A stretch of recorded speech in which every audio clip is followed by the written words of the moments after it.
Askari! Askari! Le chef de l'État, commandant suprême des forces armées de la République démocratique du Congo, au terme de ses ordonnances, le lieutenant-général Chiwewe Songesha Christian. Bonjour chers internautes de la chaîne Léon Joléo, vous nous suivez à République démocratique du Congo également dans la diaspora. Merci d'être avec nous. Nous sommes à Ville de Butembo à l'est de la République démocratique du Congo.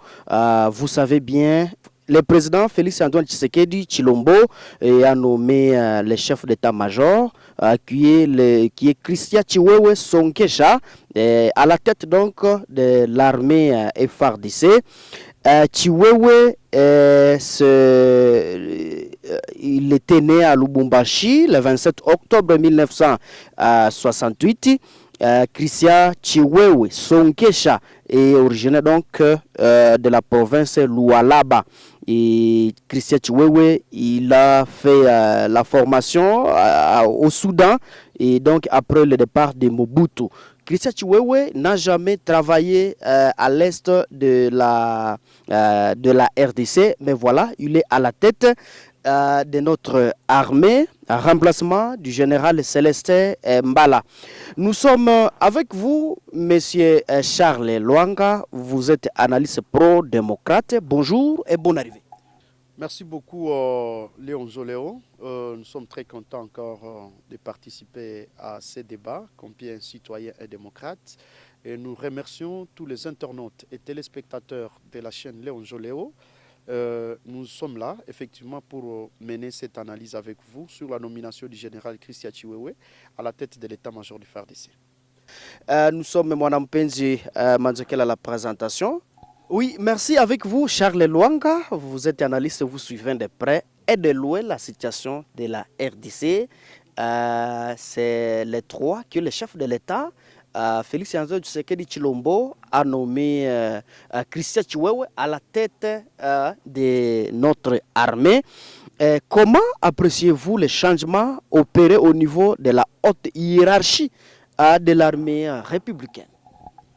Bien, merci beaucoup. D'abord, il faut rappeler que toutes ces nominations opérées par les chefs de l'État sont situées dans un contexte politico-sécuritaire très tendu, où, n'est-ce pas, la ville de Kinshasa a été menacée par une tentative de coup d'État. Il vous souviendra que peu avant, c'était le chef des renseignements qui venait d'être interpellé. Et dans cette perspective, nous, on a compris que le chef de l'État ne pouvait qu'agir ici. Il est aussi à rappeler que la situation socio-sécuritaire à l'est de la République démocratique du Congo reste très tendue. Donc, on ne sait pas sentir le fruit de tous les efforts consentis par les FARDC à l'est de la République démocratique du Congo. Ainsi que la société civile, les mouvements citoyens, les groupes de pression étaient en train de réclamer que le chef de l'État devrait prendre ses responsabilités à terme de changement d'officiers, à terme de relèvement de troupes, pour montrer qu'on n'a plus confiance à certains officiers au sein des FARDC qui probablement seraient en train de jouer au double jeu. Donc si le chef de l'État ne comprend pas son entourage, s'il ne comprend pas son état-major, c'est lui le commandant suprême, ainsi que je vous le disais dans mes précédentes analyses, que le chef de l'État ne peut pas dénoncer. Il doit sanctionner. Et la sanction, elle est positive lorsqu'on a réussi, elle est négative lorsqu'on a échoué. Et dans le cadre d'espèces, nous sommes en train de situer cette nomination dans un contexte de remaniement, n'est-ce pas, à la tête des FARDC, à l'état-major. Mais alors, comment est-ce qu'il faut analyser cette question? Le général Christian Chiwewe, il a beaucoup travaillé dans la garde républicaine. Et tout d'un coup, il est au sein des FARDC. Nous sommes en train de penser que le chef de l'État se défoule de sa propre sécurité pour voir la sécurité du peuple. Parce que, je me dis, quelqu'un qui a été à la tête de la garde républicaine, donc de la garde spéciale, aujourd'hui, la garde spéciale, le GSSP, c'est lui qui était le patron. Quand on le met à la tête des FARDC, ça nous rappelle, n'est-ce pas, ça nous rappelle ce que Mobutu a fait quand il enlève Baramoto pour mettre le chef d'état-major que son fils a tué, Maïlé. Ça rentre dans un contexte qu'il faut aussi situer sur l'aspect confiance. Quand je parle de confiance, je veux parler de la tribu du chef de l'État. Donc si le chef de l'État décide de mettre un Moulouba à la tête des FARDC, peut-être que c'est pour qu'il puisse parler le même langage. Mais vous l'avez dit dans votre introduction, il a une expérience de la guérilla parce qu'il a été formé au Soudan. Nous sommes en train de penser qu'avec la résurgence, n'est-ce pas, des djihadistes dans le Darfour, avant la division du Sud-Soudan, si c'est à ce moment-là qu'il a été formé, on peut compter sur lui. Mais est-ce qu'il faut compter sur la tête ou le bras? Nous avons tant décrié qu'il faille relever les troupes. Même si nous avons une bonne tête, est-ce que les ordres seront exécutés à la base? C'est là qu'il faut situer la question. Donc il faut comprendre que le général Christian Chiwewe entre dans la danse dans un contexte où il doit comprendre que le ballet devrait commencer dans la chambre pour aller au salon. Donc on doit continuer à balayer, on doit continuer à relever. C'est là que le général Christian Chiwewe n'aura pas du fil à retordre. Mais si lui, il devient chef dans un contexte corrompu, ça sera une bonne pomme de terre qu'on introduit dans un sac de pommes de terre pourries et ça ne va pas nous aider. Je l'ai toujours dit, si les FARDC forment vraiment un corps, c'est une équipe qui aura un seul coach qui sera le général Christian Chiwewe, on peut espérer. Pour l'instant, je crois qu'il n'y a qu'à lui souhaiter bon vent et il ne faut pas qu'il ait les mains liées parce qu'il faut qu'il soit capable de remplacer. Je voudrais que ce combat interpelle aussi les députés. Parce que si le chef de l'État est en train de voir du côté état-major, il faut que les députés à politique puissent regarder dans la direction du ministère de la Défense. Kabé même, c'est un ministère politique. C'est un ministère qui dépend... Donc, je veux dire, le poste du général Christian Chiwewe dépendra à grande partie de la politique de la défense en République démocratique du Congo. Parce que si c'est un général qu'on nomme pour ne pas donner de moyens, on ne sait pas ce qu'il va coordonner. Nous sommes en train de penser que la population, d'emblée, devait lui souhaiter bon vent, mais c'est à lui d'être prudent, parce que c'est une armée corrompue, une armée infiltrée qu'il va diriger. Oui, merci, Monsieur Charles Luanga. Vous savez bien que le général Christian Chiwewe, il a été formé à antiterrorisme par les Israéliens, donc en Angola. Christian Chiwewe Songesha, il a fait également ses classes au sein de la deuxième promotion de Kabila, du collège de hautes études militaires et stratégiques de défense à Kinshasa. Et Monsieur Charles Luanga, avec vous, pensez-vous, Christian Chiwewe n'a jamais exercé sa mission à l'est de la RDC. Pensez-vous qu'il sera intéressé par la recherche de la paix dans la région à proie aux groupes armés internes et externes? Oui, d'abord, avant de répondre à votre question, il faut rappeler que Christian Chiwewe, c'est un héritier de l'Ancien Régime. Donc, il n'a pas été formé par Félix Tshisekedi. Félix Tshisekedi a hérité la garde républicaine. En héritant la garde républicaine, on ne peut pas facilement faire confiance au général Christian Chiwewe. Mais je venais de vous le dire un peu avant, dans mon paragraphe, qu'au moins il est de sa tribu.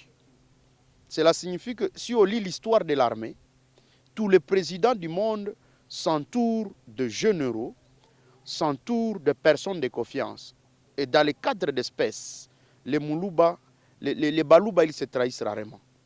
Donc, si le président Félix Tshisekedi peut appuyer sur cette pesanteur-là, on peut penser qu'il a confiance au général Christian. Vous me dites, il n'a jamais exercé à l'est de la République démocratique du Congo. Non, l'armée, ce n'est pas une question d'expérience de la forêt. Un militaire, on peut la voir partout. Quelqu'un peut venir du Bas-Congo, il vient au Nord Kivu.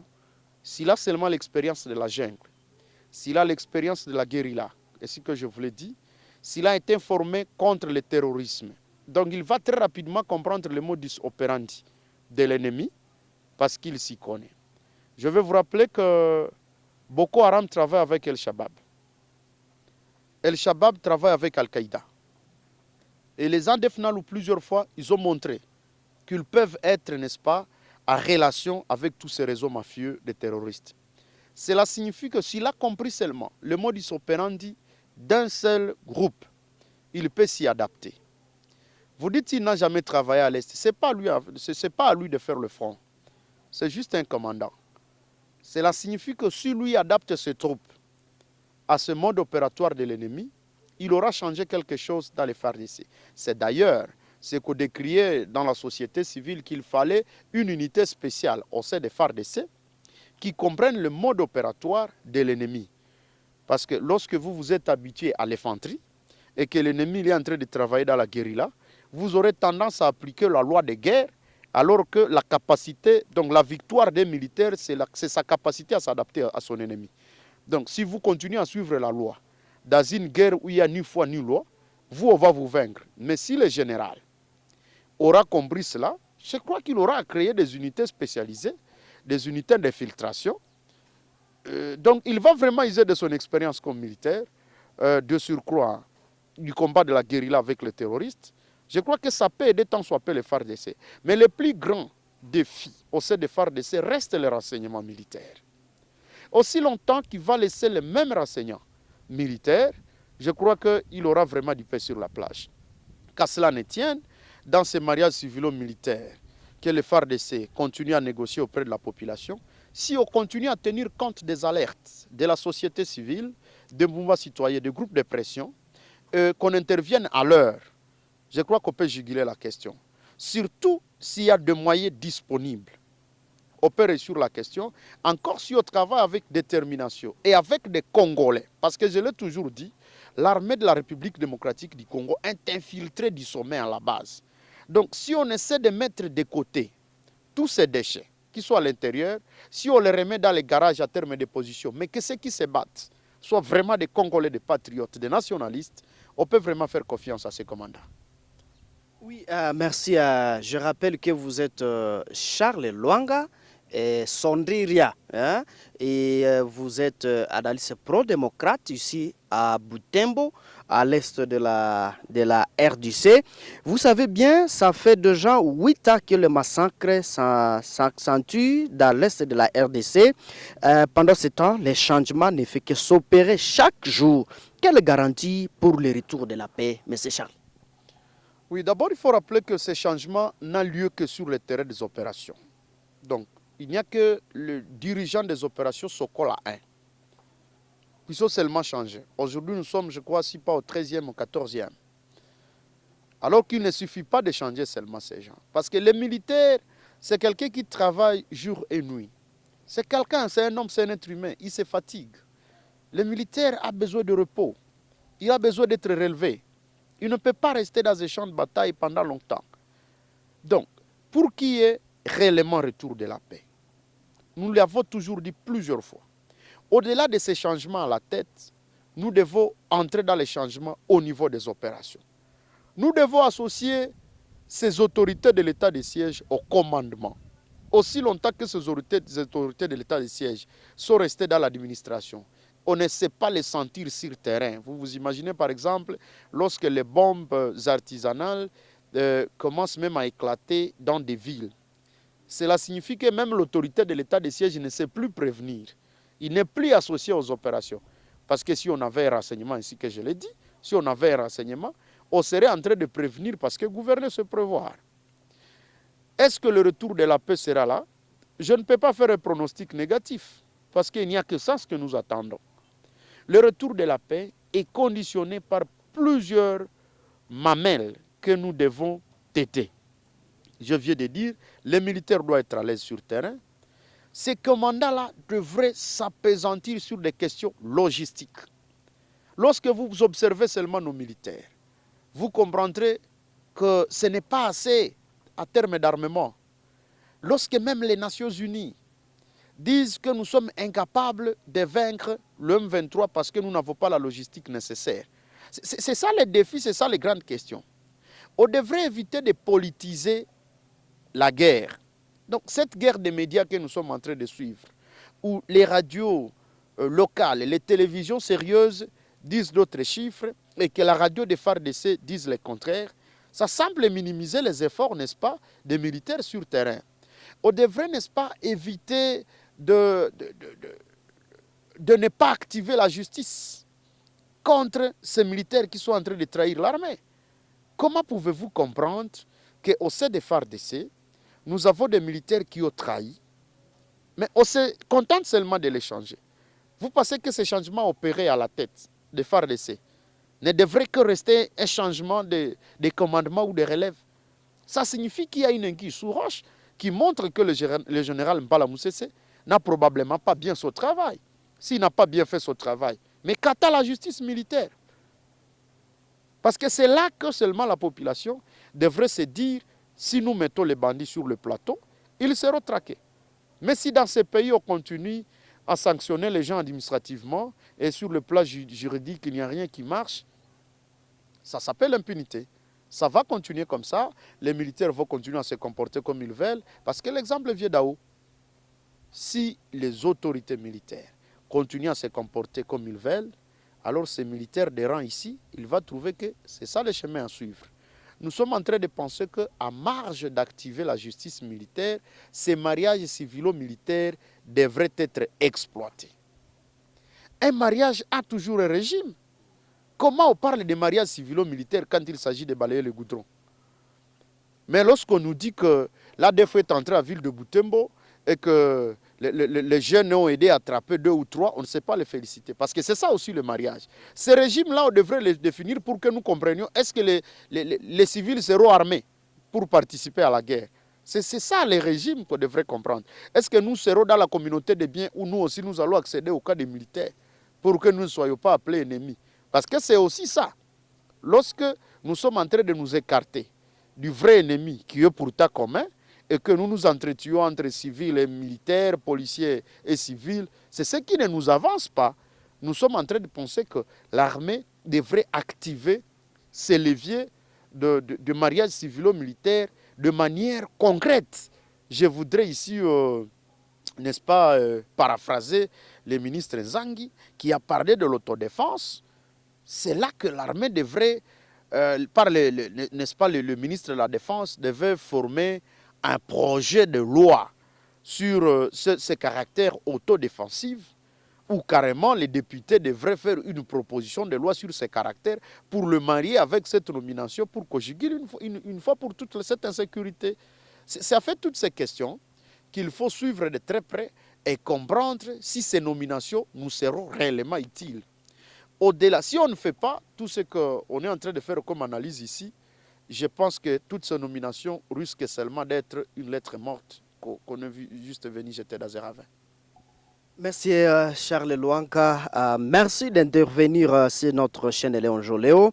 En tout cas, vous le savez bien, au niveau de la République, quels sont les grands défis qui guettent les nouveaux commandants de l'armée républicaine? Le nouveau chef d'état-major de FARDC, le général Christian Chiwewe, il aura, n'est-ce pas, ces défis à terme d'utiliser une armée hétérogène. Donc, l'armée forme un corps. Lorsque l'armée forme un corps, elle ne doit avoir qu'un seul chef. Mais les FARDC, ainsi que je vous l'ai toujours dit, c'est une armée formée de plusieurs groupes armés. Donc de plusieurs groupes rebelles qui ont existé. Si bien que le commandement des FARDC souffre toujours d'exécution. Parce que je ne suis pas en train de voir un général congolais commander un colonel rwandais. C'est ça le défi dans notre armée. Je ne comprends pas très facilement qu'un général d'armée, des FAC, commande un colonel Asie Maïmaï. C'est un problème. Le deuxième défi, c'est la politisation de l'armée. Il s'ensuit que l'armée de la République démocratique du Congo, par les biens de certains colonels, obéirait à certains politiques. S'il y a certains politiciens qui, au nom du tribalisme, peuvent dire non à un commandement, ça c'est un autre défi. Le troisième défi, comme je vous l'ai dit, c'est la logistique. La logistique chez les FARDC.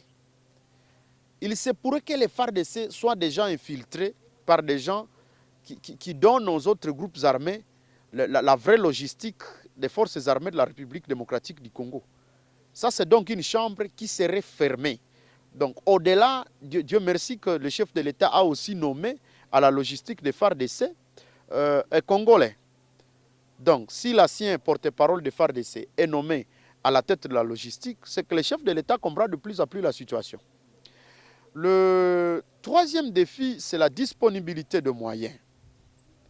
Est-ce que le ministère de la Défense a un budget conséquent? Est-ce que les députés à la République démocratique du Congo qui rentrent dans la commission défense et sécurité font assez pour faire mériter aux FARDC ce qu'ils doivent être? Parce qu'il n'est pas curieux de regarder certaines femmes des militaires quémander ou carrément des militaires eux-mêmes dans des zones de combat voler de régimes de gros michelets dans des champs des gens parce qu'ils n'ont pas à manger. Voilà, c'est des questions, n'est-ce pas, qui ridiculisent toute une armée. Lorsqu'un militaire n'a pas à manger, un militaire ne sait pas comment son enfant étudie, un militaire ne sait pas ce que sa femme doit manger, et vous comprendrez que dans une zone de guerre, je veux dire dans un champ de tir, ces militaires-là ne sauront pas se concentrer sur son arme. Si par exemple c'est un fusil d'assaut qui demande une bonne concentration, quand il sait que chez lui il n'y a pas la nourriture, il ne saura pas tirer. Et c'est là que vous attendrez dans certains groupes armés dire que les balles ne les atteignent pas. Non, c'est parce que les militaires ne se concentrent pas assez pour tirer. Voilà. Donc l'autre défi, ça sera l'acceptation.